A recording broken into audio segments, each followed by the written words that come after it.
이들 시설물들이 들어서 영업행위나 작업을 하는 장소는 당초 전답과 임야가 있던 곳으로 당시 토지 소유주들이 임의로 산을 절개하는 방법으로 흙을 퍼낸 후 토지를 사용하기 편리하게 변경시켜 시설물들이 들어선 곳으로 알려져 토지 소유주들과 임대인 간의 임대 조건과 영업행위도 문제점으로 지적되고 있습니다.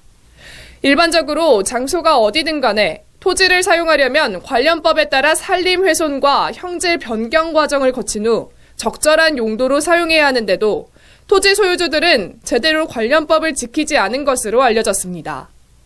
이 같은 불법 현장으로 의심되는 시설물 등이 목격되면 해당 관청은 원상복구나 시정명령 등 행정조치를 하는 것이 당연한 일인데도 취재진이 사실 여부를 묻자 사전에 적극 단속을 하지 않고 뒤늦게 조사에 임하는 남양주시 화도읍 뒷북행정도 비난의 대상이 되고 있습니다. 더욱이 이 지역에서 작업하고 있는 철 구조물 취급 공장의 경우 인체에 유해한 공해를 발생시키는 도장 작업은 물론이고 위험물로 취급되는 산소 용접도 하고 있어 문제가 되고 있습니다. 그리고 현장에는 보수공사 안내판이라는 간판도 세워져 있어 외지인들이 보면 마치 보수공사를 하는 현장이라는 착각을 주고 있습니다.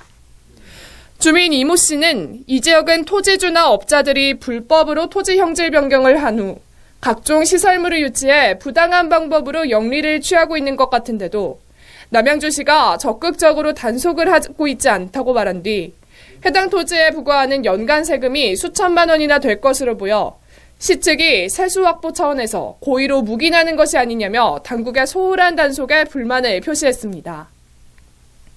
이 문제에 대해 남양주시 화도읍의 한 관계자는 이 지역은 당초 요양원으로 허가된 지역으로 요양원을 운영하지 않아 허가가 취소된 이후 무허가로 수년째 각종 시설물을 유치해 영리 행위를 하고 있는 곳으로 추후 자세한 내용을 조사해 법규에 따른 조치를 하겠다고 밝힌 뒤 조금 더 자세한 내용은 허가 당시 담당자들이 각기 달라서 당시 관계자들을 통해 알아봐야 된다고 말했습니다.